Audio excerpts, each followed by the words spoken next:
चलिए let's begin guys. जहाँ से हमने हरियाणा का पेपर छोड़ा था हम वहीं से ही कंटिन्यू करने जा रहे हैं। ठीक है, कल तक हम 75 क्वेश्चंस तक कंप्लीट कर चुके थे। आज हम आगे कंटिन्यू करेंगे। आ जाइए।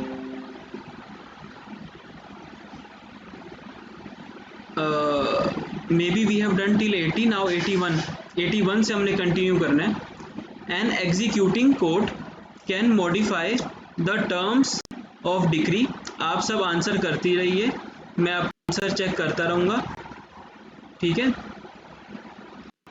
N executing court can modify the terms of decree, can vary the terms of the decree, can modify the and vary the terms of the decree, can neither modify nor vary the terms of decree। और जिसको section पता है section भी साथ के साथ बताना। Quick answer दो सोच के, मैं टाइम दे रहा हूँ आपको थोड़ा।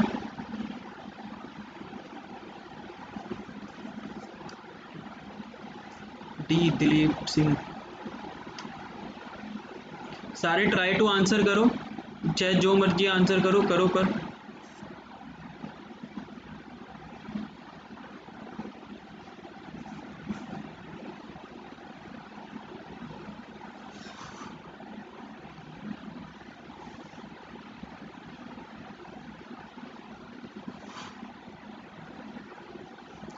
So the correct answer is can neither modify nor vary the terms of the decree। कौन से सेक्शन में लिखी है बात, सेक्शन बता दिया करो साथ के साथ। Section 47 of CPC.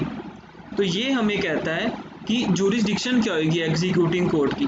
तो वो जो है इन क्वेश्चंस को जो कहते हैं, जो वो ना ही मॉडिफाई कर सकती है ना ही वेरी कर सकती है। ठीक है, तो ये हमें सिंपल सी बात कहता है कि अगर हम जो भी क्वेश्चन डिसाइड कर रहे हैं between the parties to the suit, जो कि एग्जीक्यूशन से रिलेटेड है, डिस्चार्ज से रिलेटेड है, सेटिस्फैक्शन से रिलेटेड है, ठीक है, तो वो हमारी एग्जीक्यूटिंग कोर्ट करेगी और इसके लिए कोई आपको सेपरेट सूट डालने की ज़रूरत नहीं है। Very good Dilip, 47 is the correct answer. आ जाओ। CPC provides for temporary injunction, permanent injunction, mandatory injunction, none of the above. सोचो, सोचिए, सीपीसी किसके लिए प्रोवाइड करता है? Temporary injunction, permanent injunction, mandatory injunction, none of the above. AO39। ठीक है, सारे आंसर करो और अपना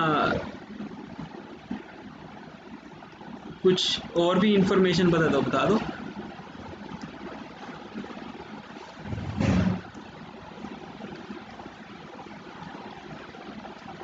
देखिए, अगर मैं परमानेंट इंजंक्शन की बात करूं, ये कौन से सेक्शन में होगी? क्विक आंसर करो सब फटाफट, कौन से सेक्शन में होगी permanent injunction? Permanent injection SRA में होगा सर, सीपीसी में होगा ही नहीं। ठीक है, वो पर सेक्शन 38 एसआरए, ठीक है, और मैंडेटरी सेक्शन 39 एसआरए, और टेम्परेरी इंजंक्शन कहाँ पर है? ऑर्डर 39। ठीक है, provides for temporary injunction. Temporary injunction क्या होते हैं? जो कि सूट्स के बीच में मिलते हैं। ठीक है, और ये सूट के मेरिट्स पर नहीं मिलते, ये बस हमको स्टेटस को मेंटेन करने के लिए होता है। जैसे कि राम मंदिर जो विवाद था वो टूटे ना, तो कोर्ट ने क्या करा? टेम्परेरी इंजंक्शन लगा दिया कि इस मस्जिद को कोई छेड़ेगा नहीं। कब तक नहीं छेड़ेगा? जब तक हम फैसला नहीं सुनाते। तो that is temporary injunction, status को मेंटेन करने के लिए। बाकी अपना थोड़ा सा डेप्थ के टॉपिक हैं सारे, अभी के लिए इतना ही बता सकता हूँ। In a case the suit has been instituted in a court having no jurisdiction, territorial और pecuniary, the plaint is liable to be returned, rejected, either A और B, none of the above. अगर हमारे suit institute हो गया है उस court में जिसके पास कोई भी जुरिस्डिक्शन नहीं है, टेरिटोरियल या pecuniary, the plaint is liable to be Virendra A, Bhanu C. बाकी सब आंसर करो।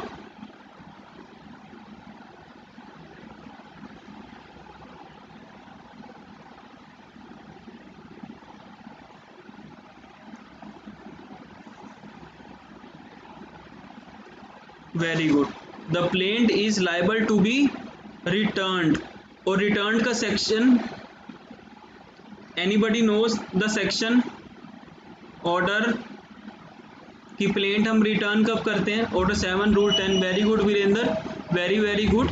Order 7 rule 10 deals with the return of the plaint. In which of the following cases res judicata is not applicable?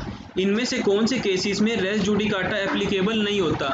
Consent और compromise decree, dismissal in default, both A and B, none of the above.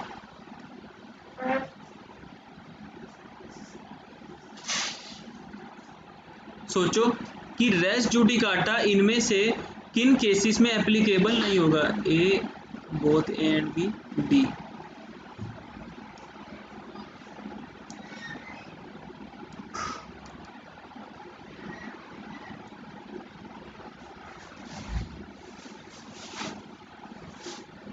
Very good Abid, सदोजी and Virendra Singh, सही answer लिखा कि race judicata इनके ऊपर applicable नहीं है। ठीक है, अब कंसेंट डिक्री जो होती है उस पर क्यों एप्लीकेबल नहीं होएगा? किसी को कोई आइडिया है? अगर जिसको आइडिया है वो अनम्यूट करके बता सकता है मेरे को।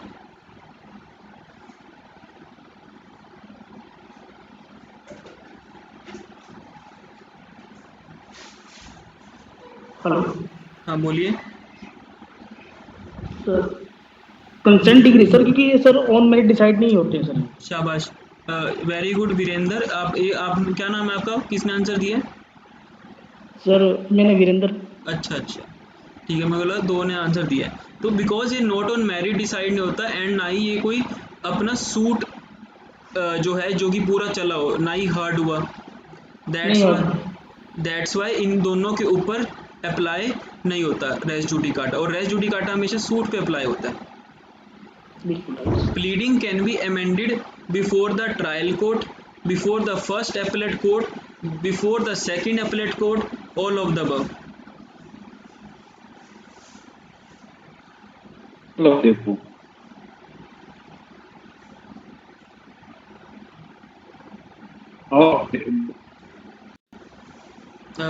अनम्यूट कर लो अभी, बीच में वहीं आंसर कर दो जो है ना।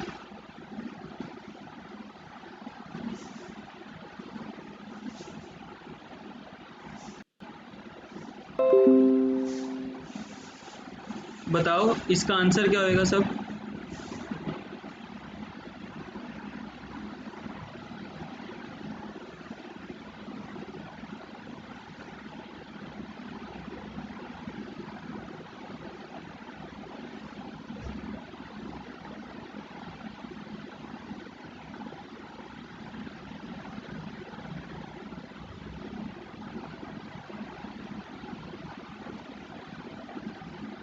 All of the above.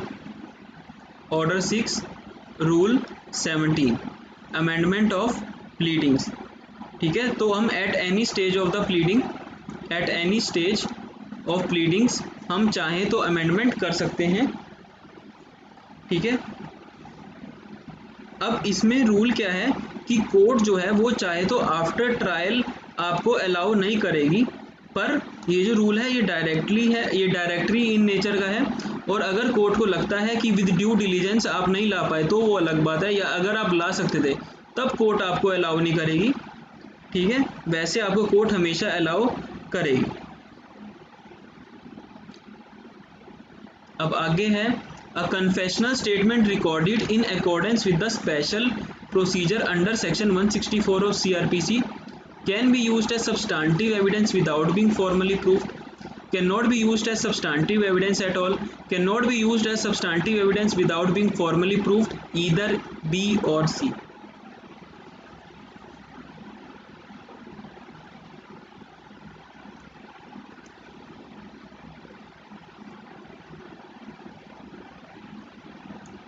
अब सबसे पहले 164 सोच लो क्या होता है। 164 जो होता है जहाँ पर मैजिस्ट्रेट या जुडिशियल मैजिस्ट्रेट आपका एक्यूज पर्सन का कन्फेशन रिकॉर्ड करता है।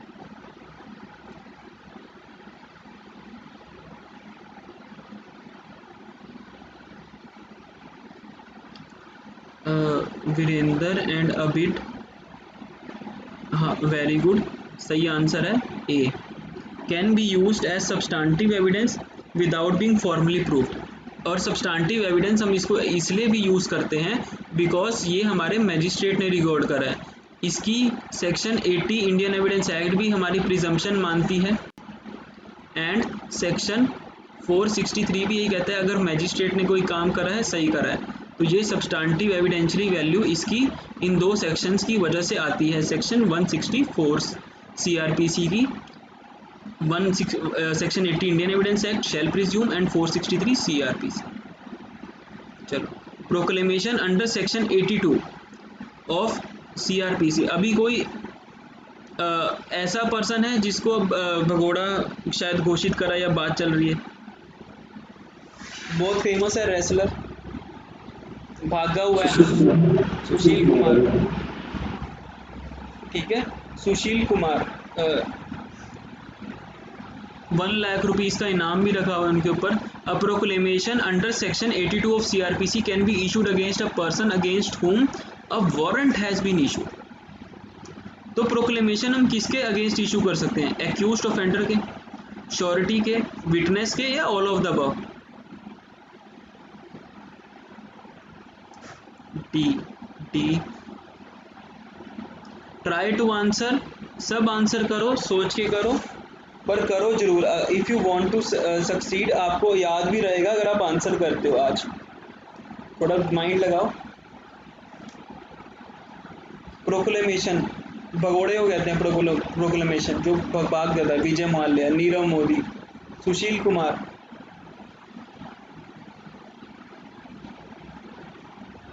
सुशील कुमार अभी केस तो अभी हुआ नहीं, तो अभी थोड़ी सी जल्दी होगी उनको ऐसे बोलना, थोड़ी सी रिस्पेक्ट बनती है। He was a Olympian.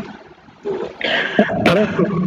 Please अपना बाद में बात, किसी को कुछ कहना है तो अपना मुझको। अरेस्ट हो चुका है सर। हाँ, अरेस्ट आज हो चुका है, वो बाइक पे जा रहा था ना।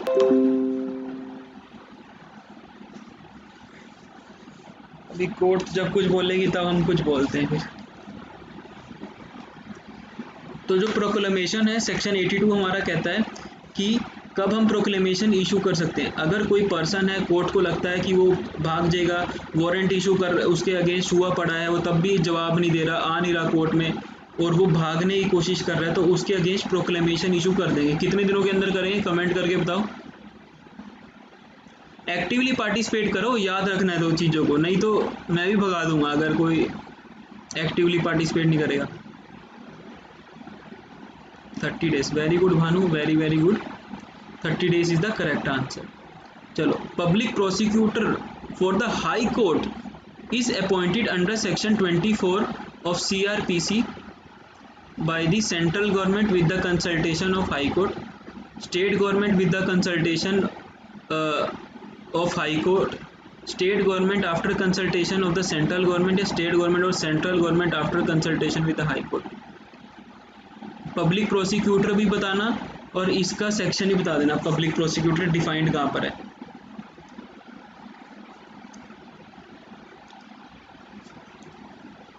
आंसर करने की कोशिश सबके सब। सीमा, विनीता, वीरेंद्र, दिलीप, भानु, समर्थ, सब आंसर करो।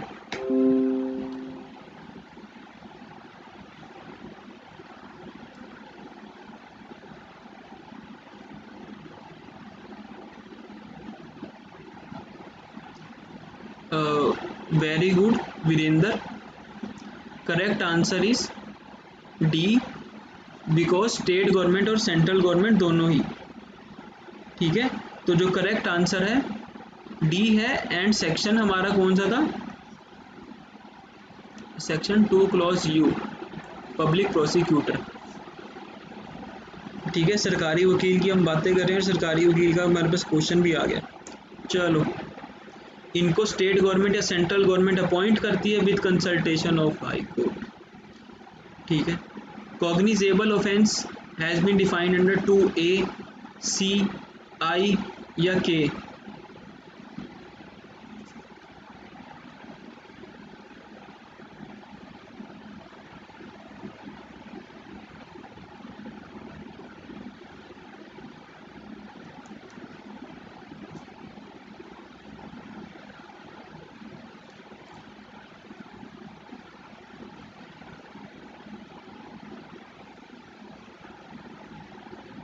करेक्ट आंसर है हमारा 2 क्लॉज सी। ठीक है, 2 clause C is the correct answer. Very good Samarth, 2 C. Virendra very good, and Dilip Bhanu Samarth, Dilip, हाँ very good all of you. 2 C is the correct answer. ठीक है, कॉग्निजेबल ऑफेंस ऐसे ऑफेंस होते हैं जो कि फर्स्ट शेड्यूल में कॉग्निजेबल दिए हुए हैं प्लस प्लस प्लस, जहाँ पर पुलिस अरेस्ट कर सकती है without warrant, and which the police में अरेस्ट विदाउट वारंट, इनको हम क्या कहते हैं, cognizable offence.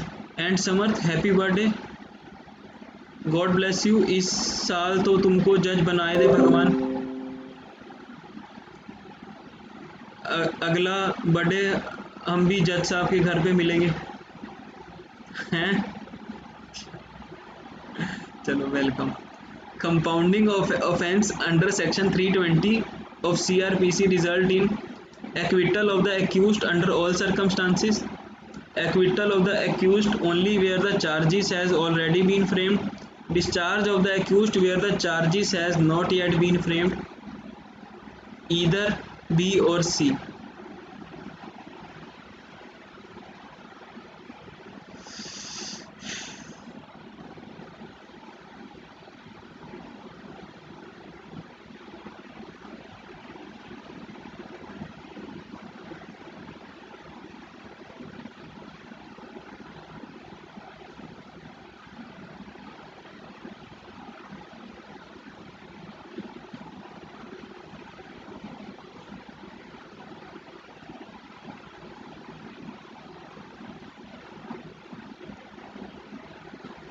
Very good, very good all of you. Acquittal of the accused in all circumstances. अब 320 क्या करता है, कॉम्प्रोमाइज से डील करता है, कंपाउंडिंग कह लो, कॉम्प्रोमाइज कह लो। ये कहता है कि कौन कौन से ऑफेंस जो हैं कंपाउंडेबल होते हैं। ठीक है, तो इनमें से 21 ऑफेंस ऐसे होते हैं जो कि हम कंपाउंड कर सकते हैं without the permission of court. 21 offence without permission of court. 36 offence ऐसे होते हैं जो कि हम कंपाउंड कर सकते हैं with the permission of court. FIR can be filed under section 151, 154, 155, 54.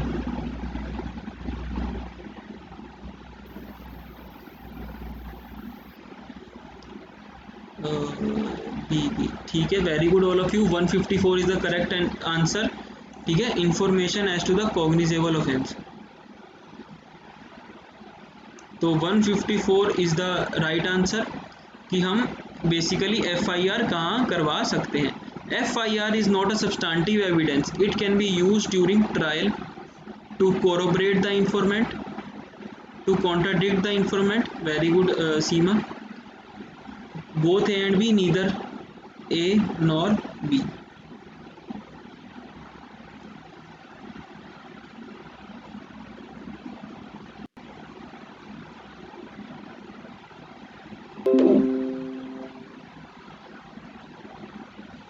Contradict, C.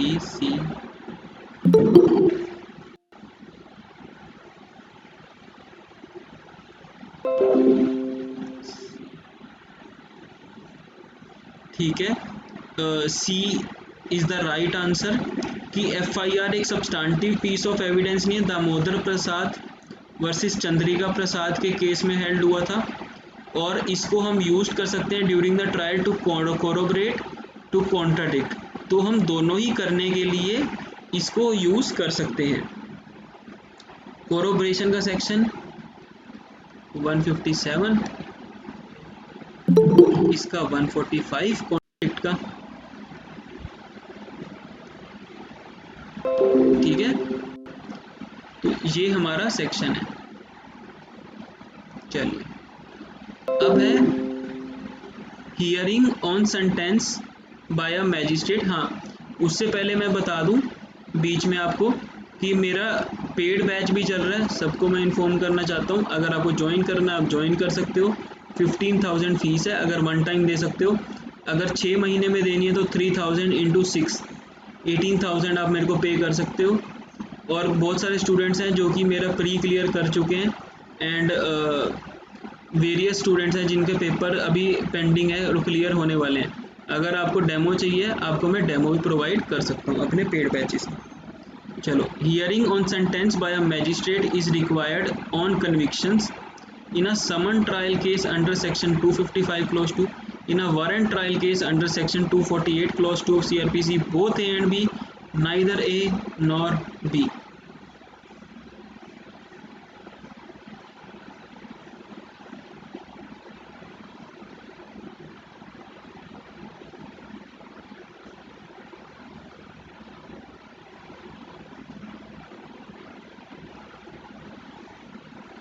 C C B.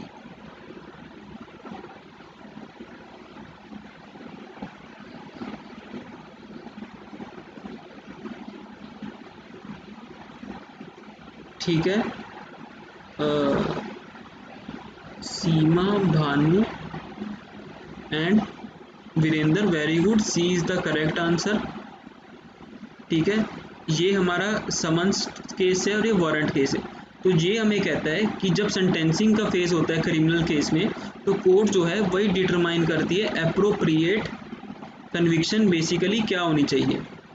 तो हियरिंग ऑन सेंटेंस हमारी कोर्ट तब करती है और वो बहुत सारी चीज़ें देखती है, जैसे कि कैसे उसने, किन फैक्टर्स में उसने, या नेचर क्या थी ऑफेंस की, या फिर उसने क्यों ऑफेंस करा, उसकी क्रिमिनल हिस्ट्री क्या है, जो कि डिफेंडेंट है या अक्यूज्ड है।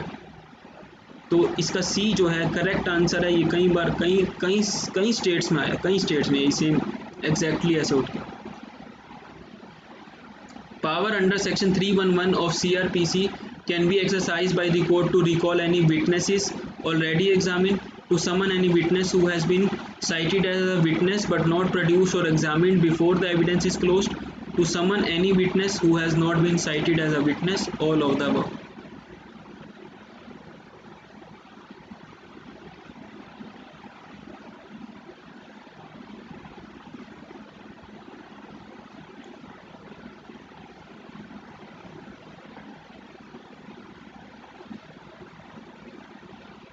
आंसर करो सब। डी वीरेंद्र, डी दिलीप, करो आंसर। भानु, सीमा, सब आंसर करो, गलत करो पर करो, याद रहती हैं गलतियाँ। Very good Seema, Samarth, all very very good, birthday boy.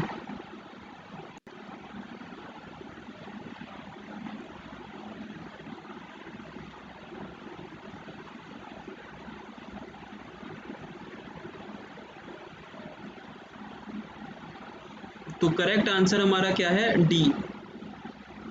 ठीक है, ये डिस्क्रिशनरी पावर है कोर्ट की कि वो चाहे तो रिकॉल कर सकता है किसी भी विटनेस को जो कि उसने एग्जामिन कर लिए।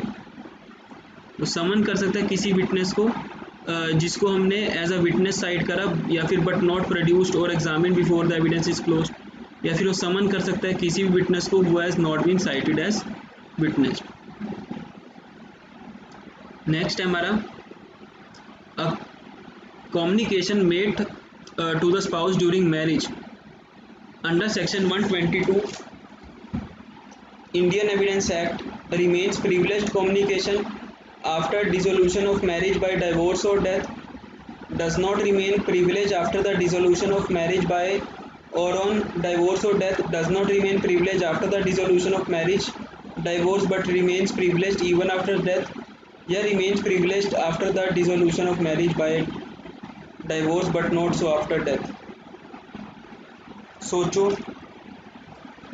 अगर कोई कम्युनिकेशन करता है अपनी वाइफ को कि उसने खून करा है या कुछ भी करा है,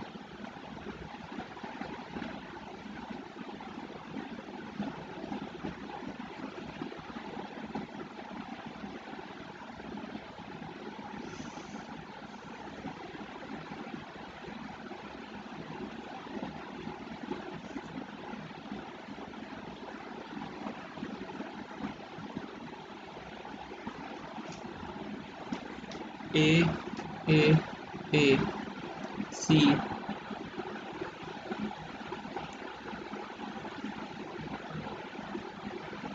हाँ, TJ Varghese versus TJ Poonen, case सही है।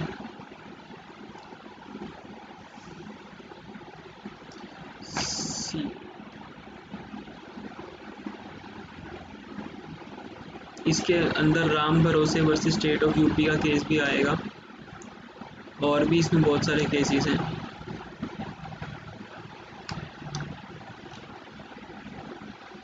देखिए, अगर कोई अपनी वाइफ को या कोई अपने हस्बैंड को कोई भी कम्युनिकेशन करते हैं जब उनकी शादी हो रखी थी, चाहे डिसोल्यूशन हो डाइवोर्स से या फिर डिसोल्यूशन हो डेथ से, चाहे डेथ से डिसोल्यूशन हो या डाइवोर्स से डिसोल्यूशन हो, डिसोल्यूशन तो डिसोल्यूशन है।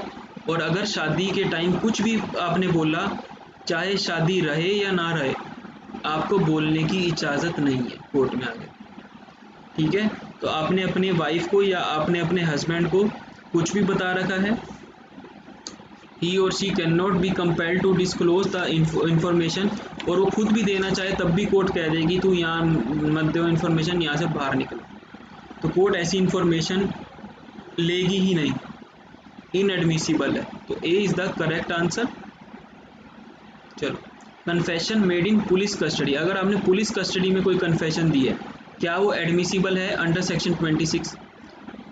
अगर वो डॉक्टर की प्रेजेंस में दिया है, या कैप्टन ऑफ अ वेसल की प्रेजेंस में दिया है, या फिर मैजिस्ट्रेट की प्रेजेंस में दिया है, या नन ऑफ द अबव?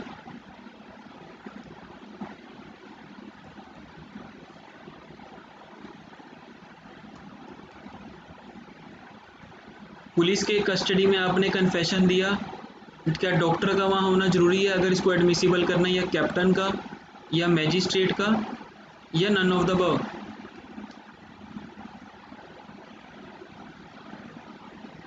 शाबाश, शाबाश, very good all of you, very good Samarth.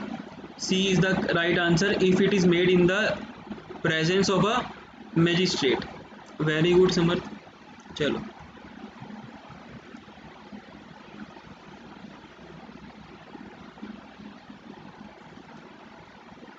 a dumb person is a competent witness as provided under section 118, 119, 120, 121.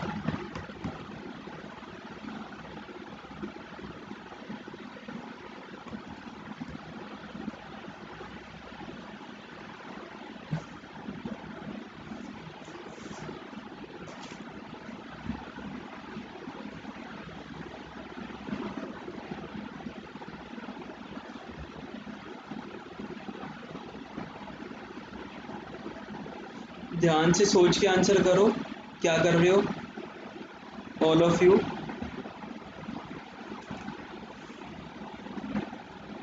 कि विटनेस है कोई सेक्शन, या डम विटनेस का सेक्शन अलग होता है क्या? सोच के करो आंसर।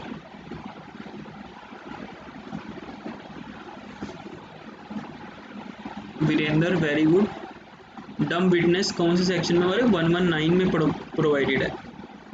ठीक है, जो कि वो अपना डम पर्सन कौन होता है, जो बोल नहीं पाता या फिर वो अपना एविडेंस नहीं दे सकता। ठीक है, तो B is the right answer, 119 is the perfect answer.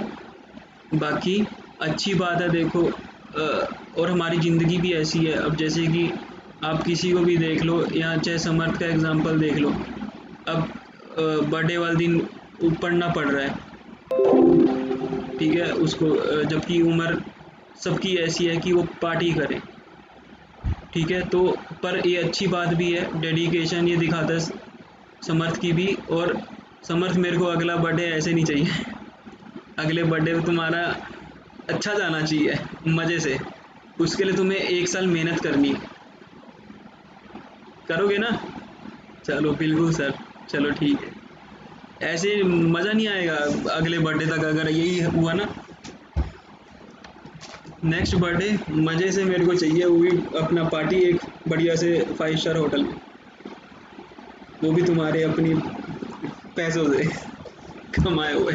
चलो, a dying declaration is admissible only in criminal proceeding, only in civil proceedings, both in civil as well as criminal proceeding, in criminal proceeding alone and not in civil proceedings?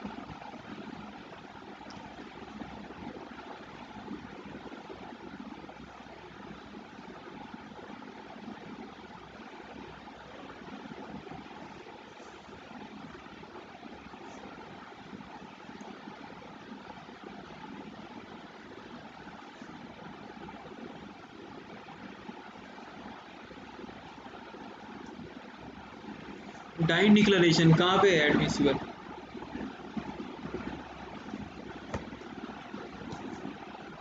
Dying declaration जो है ये दोनों civil हो या criminal हो, सारे matters में admissible है। एंड वेरी गुड भानु, मैं देख लिया था, सबसे पहले आंसर भानु ने बिल्कुल करेक्ट दे दिया था।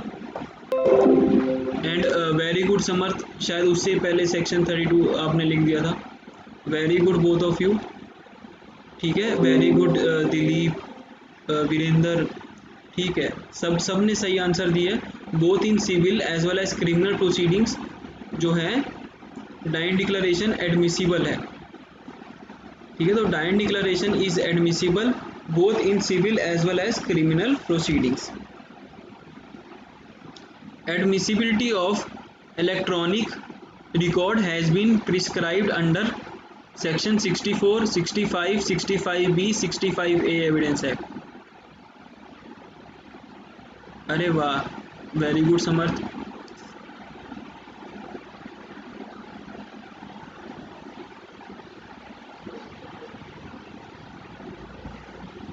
Very good Virendra and Samarth, 65B is the correct answer.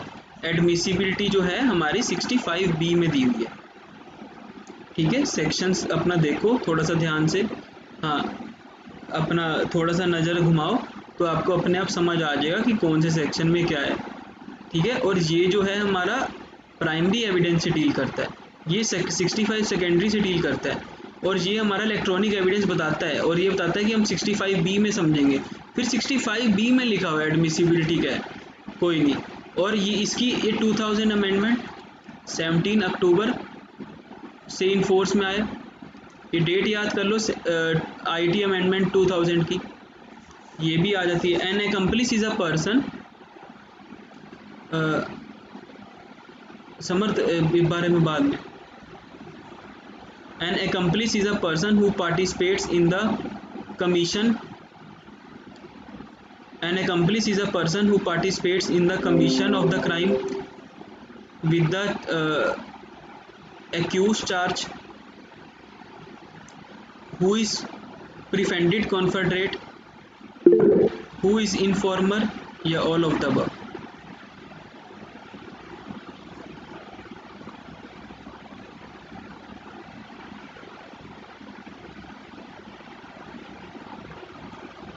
Indian A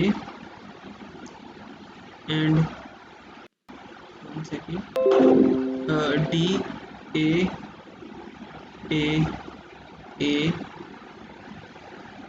ठीक है, A is the right answer. तो एक्म्प्लिस 133 में दिया हुआ है, वो एक ऐसा पर्सन होता है जो कि पार्टिसिपेट करता है क्राइम में with which the accused is charge. तो राइट आंसर इज 133। तो ये हमारा आज का सेशन हो गया। किसी को कोई डाउट हो पूछ सकता है, पेड कोर्स ज्वाइन करना है पेड कोर्स ज्वाइन कर सकता है, और कुछ भी आपको पूछना है आज के लेक्चर में डाउट आप पूछ सकते हैं। मैं यही हूँ।